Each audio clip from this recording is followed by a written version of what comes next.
Hey everybody, my name is LaPrecious and welcome to my channel. Let's talk with LaPrecious. So today I'm going to be talking about self-love because I feel like this would be a healthy outlet for me to have on my YouTube channel. But I feel like other people who watch my channel will be able to relate as well. And this could be an opportunity for all of us, including myself, to really grow and to really look within ourselves and to bring our true selves out.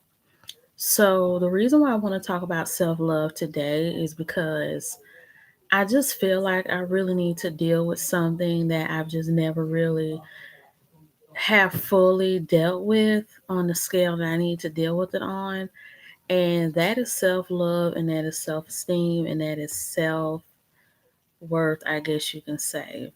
So, when it comes to self love and self worth, I know what those are, and I pretty much do the things that I love to do, the things that I want to do, and the things that I'm interested in. But what seems to rock my core a lot when it comes to self love and self image, it's not being accepted for who I am and for what I look like and whatnot. Because throughout my life, except for when I had a stomach condition, where I had to take a lot of laxatives and medicines, and I started like losing a lot of weight. I've been big, or I've been, hold on, I'm gonna cut the TV down so YouTube won't get on here and say, oh, you got copyright material and stuff going on. But like I was saying, um, what was I gonna say? Yeah, I pretty much big and whatnot, and I didn't have an issue with it, but other people did. And then it's like when I was skinny, everybody thought I was pretty. Everybody thought I was cute. I would get asked a lot, do you have a boyfriend? Are you single? Blah, blah, blah. And I didn't like myself. And the thing that I've just noticed about myself is that when I love myself and when I like myself, other people don't. And then it seems as if when I don't like myself or don't like what it is that I have on or the way that I look, other people do. And to be more specific, I'm really going to get into a really deep, deep issue that I'm dealing with, and I'm going to be, transparent. But currently, I'm having a self love difficulty. And the reason why I do is pretty much because I have issues with the way that I look. I did start a weight loss journey, I think at the beginning of quarantine, mid beginning of quarantine, and it was pretty much, going good or whatever, but I just got tired of eating the same old food every day. I got tired of being hungry and wanted to eat fast food and whatnot all the time. So I eventually got off of Nutrisystem and I started eating like regular food and whatnot. And now it's like, I don't know if I've gained any weight because I've decided to not look at the scale and whatnot per se, because I'm like, I don't want to worry myself about my weight anymore. I don't want to worry myself about how I look, blah, blah, blah. But honestly, I want to say that being rejected throughout my life and being, I guess you could say, how can I say this? Not being accepted and not being liked and whatnot has a real effect on me now, because people say all the time, you need to love yourself and enjoy who you are and whatnot, but I really don't.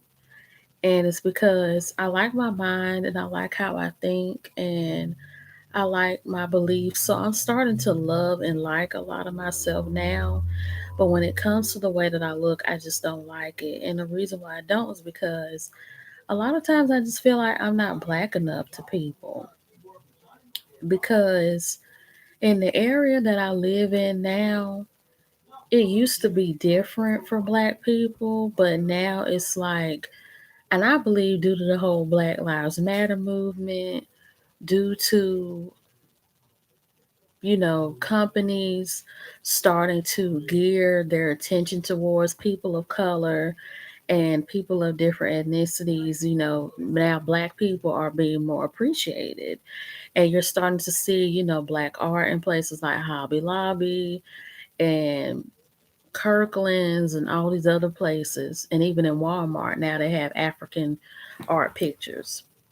So you're starting to see us being represented in positive lights in different areas. But and I'm gonna be honest, I'm one of those people where if I see another girl who looks a certain way, dressed a certain way, she's getting attention, I'm looking at myself, well, why am I not getting that type of attention? And I know that I discussed in my last video about black women and dating. And, it's pretty much, those issues that I talked about in those videos, they really do fall on me as well. Because a lot of times I just don't feel black enough. And the reason that's so is because our society is used to seeing black girls wear lace front wigs, tight clothes, and pretty much or designer clothes. And if it's not that, they're pretty much used to seeing us as the hood ghetto people. And I don't know if I have any people from the hood or from the ghetto who watch my videos, but this is just me being honest, and this is just what I perceive, and this is how I feel. Because a lot of times I just feel like black people like me who dress, I guess what you would call proper or professional and whatnot, we're only respected by professional people or people who have education or who are in high authority. But when it comes to the hood ghetto black people, it's like they spit on us. And it's like they don't accept us, and it's like they don't see us as anything because, oh, you think you better than me because you went to school. Oh, you think you better than me because of how you dress. Oh, you think you better than me because of how your hair is. Or you think you better than me because of the way that you talk. And I can honestly say that with my experiences of being around hood or ghetto black people has been that way. And even with my dad's side of the family, and I really don't claim him as my dad, but I'm just going to say that to y'all so that y'all can get a feeling of it. Because if you've seen my video of my story time where I lived in Las Vegas, this is the family that I'm talking about. They were hood ghetto black people, and I hated them, and I still hate them to this day. Because whenever it comes to people that weren't born hood or ghetto and whatnot, and they get around people like that, it's like these people hate you. They make you feel bad for living the way that you do. They make you feel bad for talking the way that you talk. They make you feel bad for dressing the way that you do, believing the way that you do. And even when you express your opinions or thoughts or just ideas that are different than theirs, they're automatically rejected, shoot it down, cut it down, and it's just not good. And I've just really gotten to a point where I think in order for me to be accepted, I think that I want to change the way that I look. Now, I'm still going to be, the smart black girl or whatever. I'm still going to have my same views, but I really do feel like I want to start dressing like a urban or a ghetto black girl because it's not so much as the ghetto black people or the hood black people having all of this to say about black people that don't grow up like that, but now I'm seeing it where they're starting to be accepted by non-black people, and they're starting to get more opportunities than black people who, dress properly, speak properly, and things of that nature. And I'm not saying that black people who don't grow up with a silver spoon in their mouth don't deserve to have more, don't deserve to have better, but to me it just seems like it's not fair that these same black people that cause division within the community because of how we look and because of how we talk and because of how we do things are living better than us. And then I've noticed even men get more attention, give more attention to them than they do to us. And I've even noticed how a lot of non black people will really want to have friends or get into relationships or whatnot with them over us. So now I just really feel like I have to compete with them because, and this kind of goes along with cultural appropriation as well, because we've all seen, well, Vicky and Bad Baby, and yeah, we bash them all the time, and not only those two, but like Lovely Mimi from Love and Hip Hop Atlanta. It's like we bash those people all the time, for cultural appropriating, but look at how much fame it's gotten them.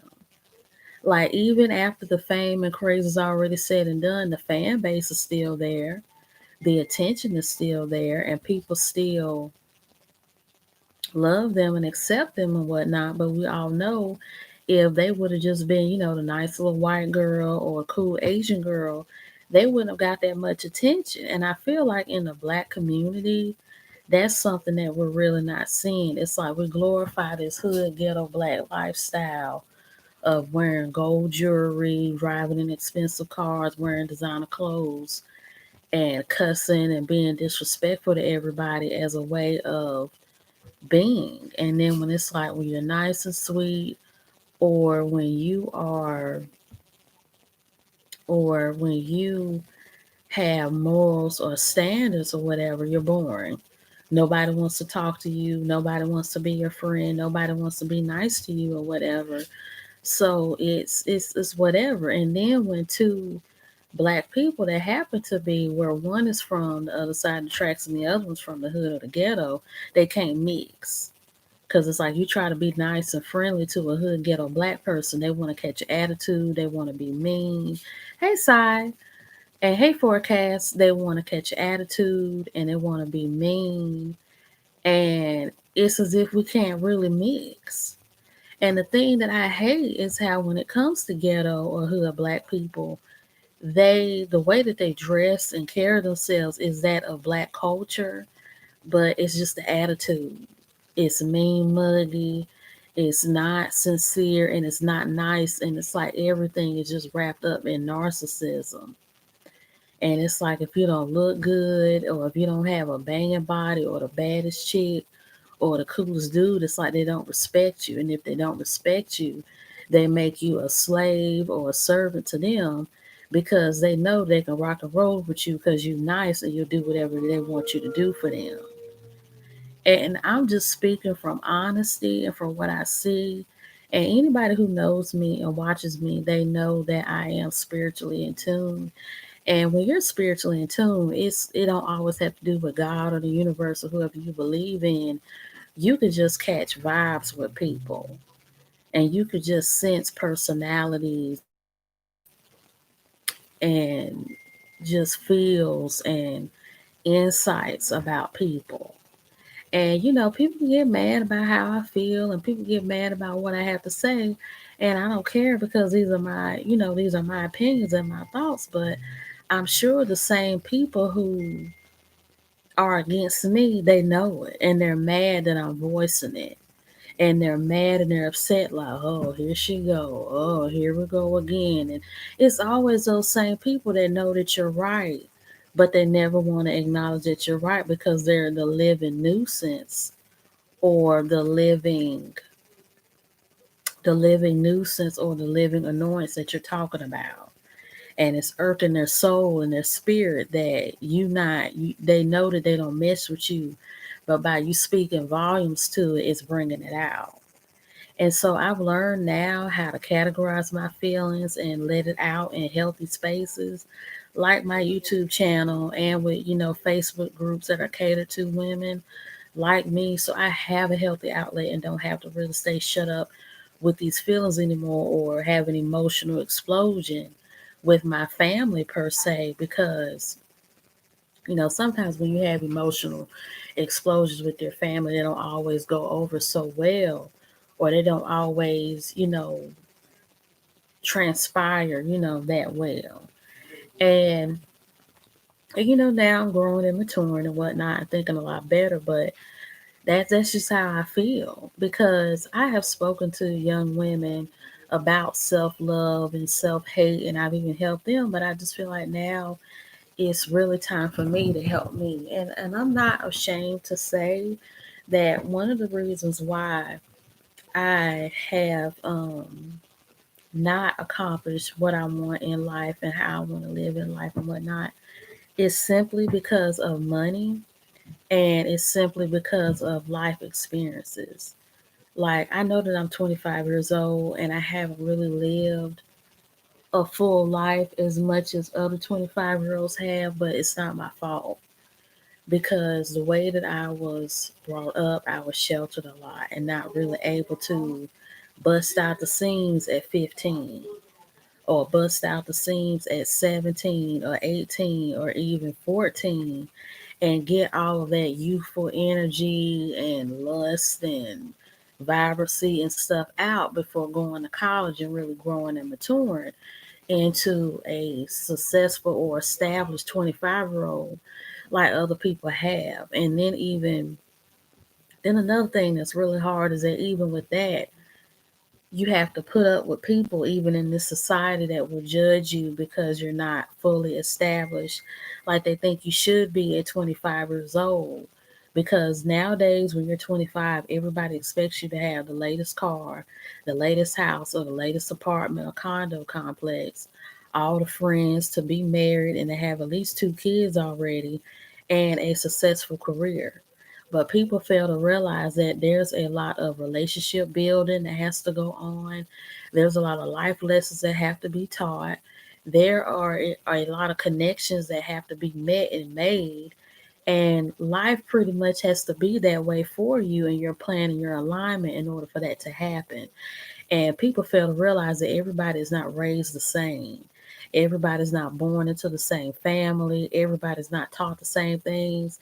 And some people stumble and fall and have trouble getting back up because of them not having those plugs that they needed along the way to get them to the top or get them to that place of establishment. So I'm the same way. I'm 25 and I was brought up in a very sheltered life, and I'm really struggling right now. I'm not established at all. I just quit my job. I can understand that completely because there have been a lot of jobs that I have resigned from. I resigned from most of my jobs due to lack of respect. Anybody who knows me knows that I do not sign up to be disrespected, neglected, or talked down to like a dog.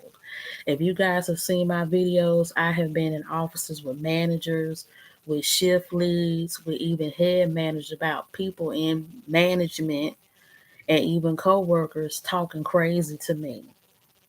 And due to my spirit, and this is another thing that I hate, is that when you're a good person and a person of value, people want to disrespect you.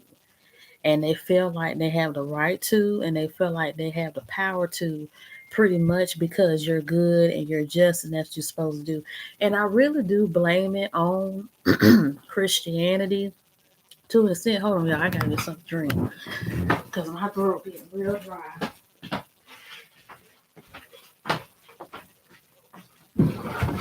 Mm. Okay, so here I go. But and I really blame that on Christianity because if you look in the Bible, anybody who knows Christianity, anybody who grew up in the church, knows that Jesus pretty much tells you that based on how he lived his life, being a person of righteousness and justification and a person of goodwill, they treated him like a dog. And it even says in the Bible, what makes you think that you're going to be any different when look at what they did to me?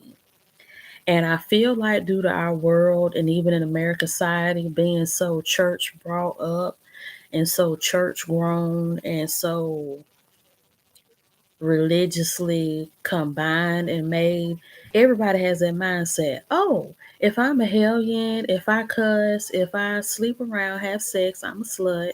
Or if I cuss everybody out, or if I steal, rob, cheat, pretty much be everything that the devil is, then I'm an angel. I'm fine. I'm good. I got it going on. I got it made. Like, can't nobody tell me nothing because I'm the one that's supposed to be catered to and loved. But then it's like when you're a good person and when you're a just person and whatnot, oh, you think you better than somebody? You ain't better than me. Oh, since you think you better, okay. Boom. Took your cell phone. Now you can't call nobody.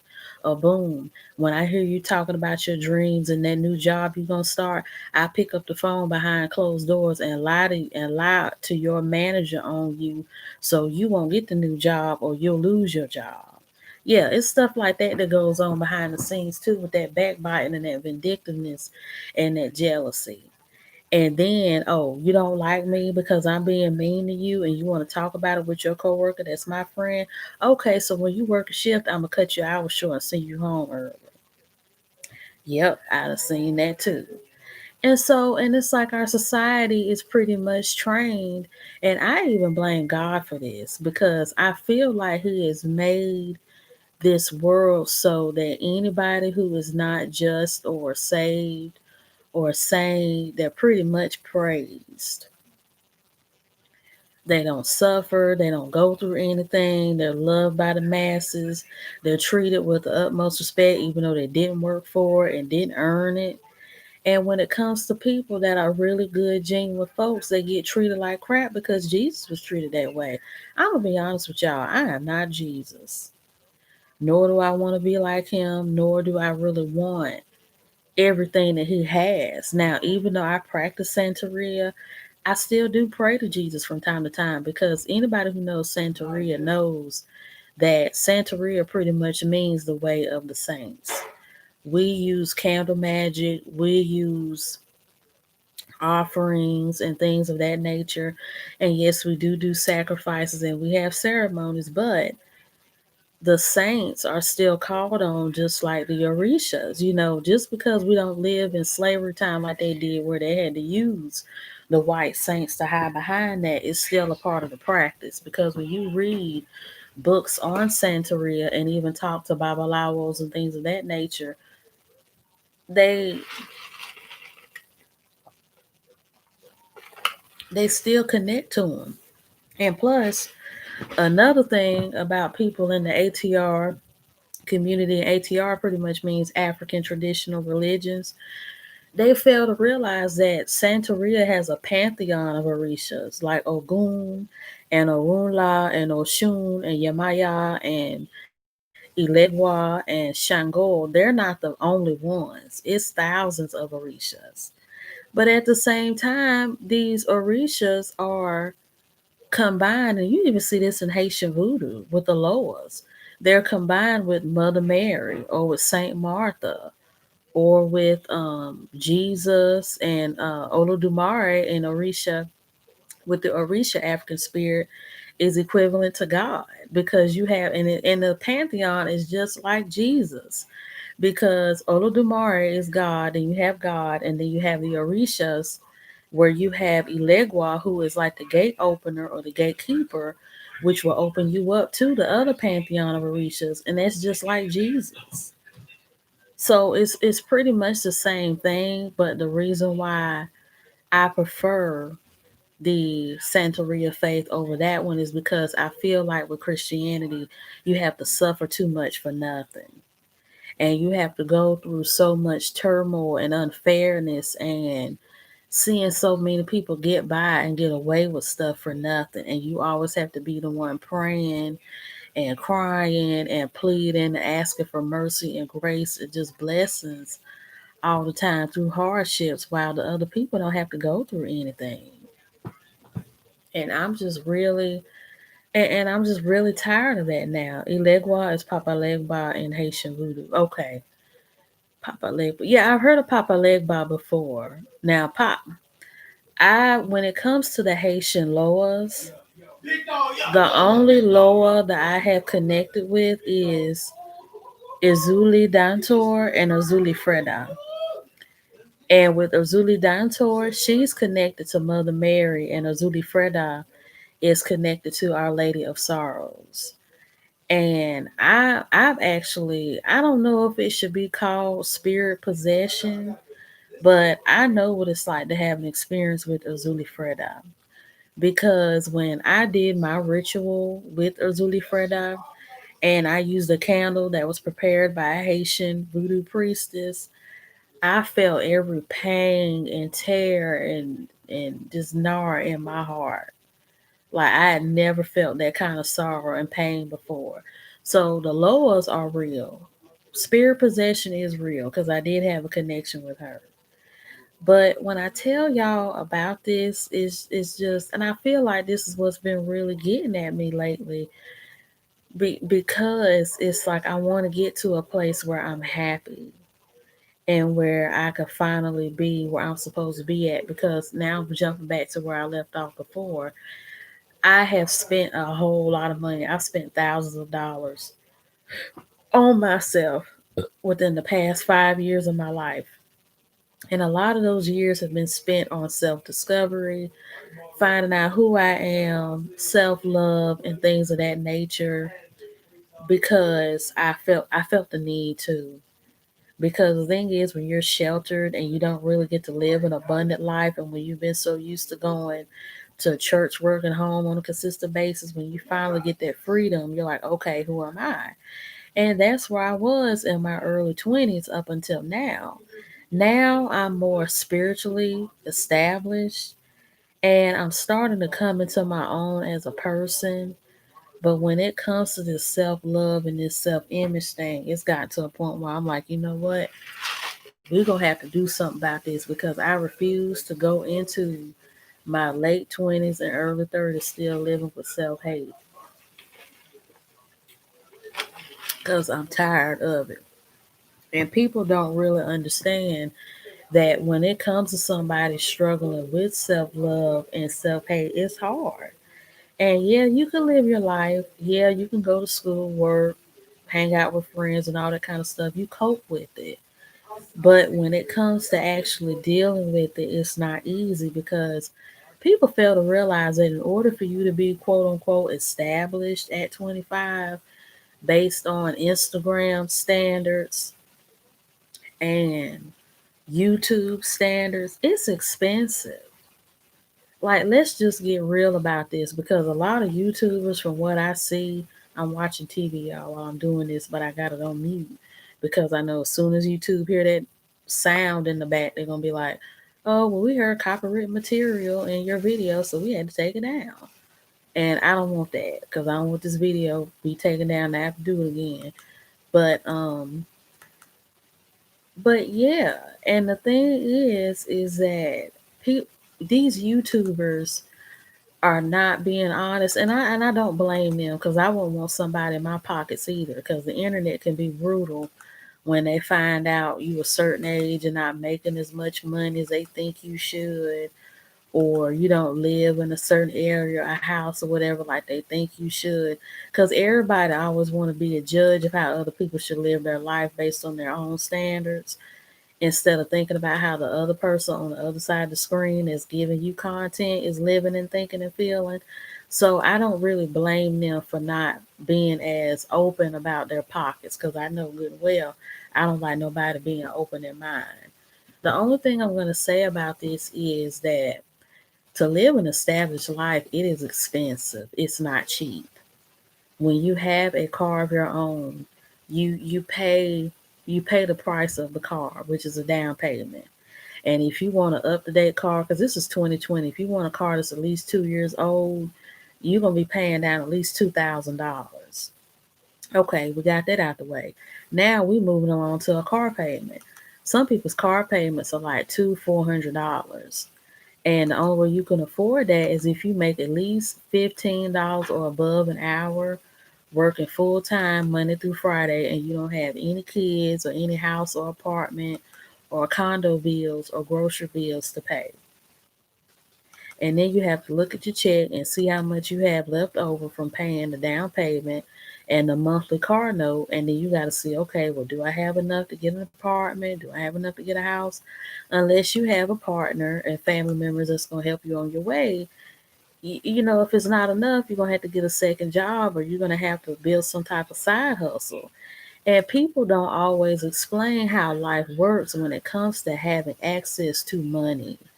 A lot of YouTubers make thousands, if not millions, every single year simply from their YouTube channels. But the reality of it is, everybody can't make that much on YouTube because we all know YouTube is a business. You have to have good lighting, good cameras, good graphics, good effects, be interesting enough for somebody to watch a video past 2 to 3 minutes.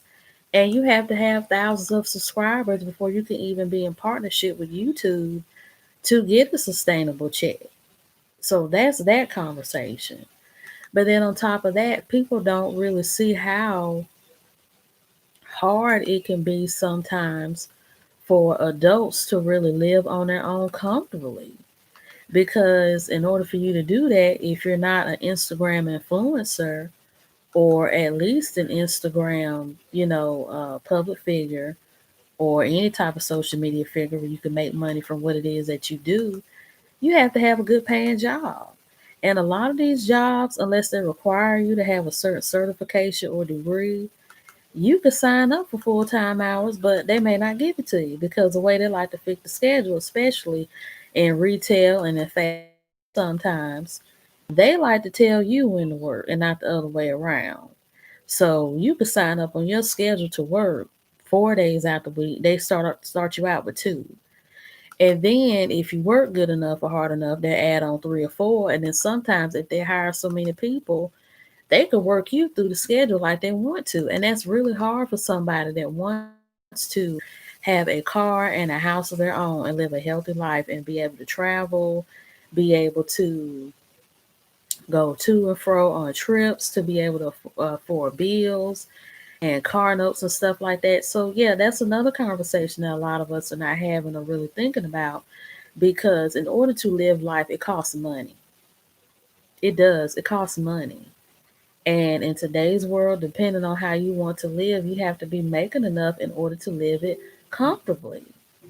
And the struggle life is not what you should really strive for unless it's what you want. Because I done been there and done that with the struggle life before, and it's not cool and it's not cute. I don't like when somebody tells me when I can have my money, when I can get my money, how much of it I can use, and I have to wait all the way until next month before it drops in my account again. I don't like that. And that's what a lot of people are not seeing.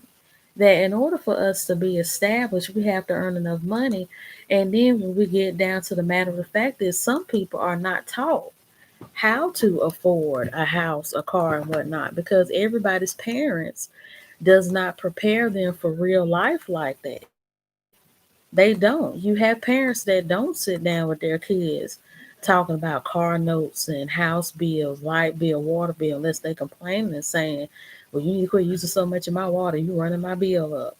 Well, you need to cut that TV off, cut them lights off. You're gonna be paying my light bill. It's either a complaint, but then when it comes time for you to understand why the light bill is going up or how that affects the other bills when one bill goes up, people are not gonna understand. And I feel like a lot of times when parents don't teach their kids about real life the way that they should, it puts them at a disadvantage. And it not only puts them at a disadvantage socially, but it can put them at a disadvantage mentally and whatnot.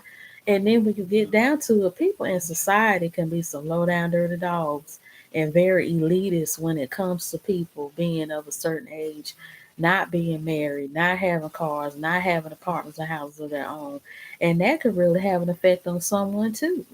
Because a lot of us in our 20s don't have friends or don't have close connections, and it's not always because spirits are not matching, twin flames have not been found, or because we don't mesh our vibes. Sometimes we can't be friends with people because they can't accept the fact that we're 20 some years old and don't have a car and a job and a house and cat, dog, and babies and a husband like they do. And that's why some of us can't fit in because we're just not relatable to other people that feel that since they're established in life that we should be established too. And I think that conversation needs to be had between parents and children. And the reason why I'm saying that is because, and I really do see that in the black community, because people always want to complain about kids that still live at home in their 20s being sorry, especially if they don't help out with bills and help out with food, groceries, or anything. But my thing is, what did you teach them? And then we have this thing about how in the black community, how we just reward bad behavior all the time. And a lot of times that's where the sorriness comes from. When you baby bad behavior and when you cater to bad behavior and reward it, it makes room for nonsense. And that's why people struggle so much with adult kids that won't get off their butts and do what they're supposed to do because they put up with that type of mentality and behavior their whole lives. And so, yeah, like this is pretty much like what I'm dealing with. Now, when it comes to my finances are good and they could be better and they will. I'm speaking that into existence. My career is definitely going to go well since I am, in the process of receiving my certification in medical interpreting, and things are going to be looking up for me. But I just thought that I would like to do this video for my sanity and for me to have a healthy outlet. But I also think that this is a good video for other people my age that are thinking this way, because I just feel like these things, they need to be said, because a lot of us are dealing with self-love and self-acceptance. Really, we're taking it really hard because there's just so much that we either don't know and don't have and just simply aren't seeing. And a lot of times it's not our fault because we don't know how to get there. We don't know how to be in those spaces. And we just don't know how to fit in because certain things just wasn't taught to us. And I've just never understood how, especially in the Black community, why a lot of our parents do this to us. And I've noticed that a lot of parents sometimes are secretly jealous of their kids and they don't want their kids being more established than they was in their teen years or even now. Or some parents just simply don't want kids to know things. And I'm saying to myself, what's the point of you even being a parent if you're not going to train and parent a child like you're supposed to, which is for them to be a productive adult living on their own and living their own lives. And you just have so many Black parents that act as if they're against that. So that's all I have to say for this video. So I hope you all like this video. Don't forget to like, subscribe to my channel, and leave a comment in the comment section, and have a good day.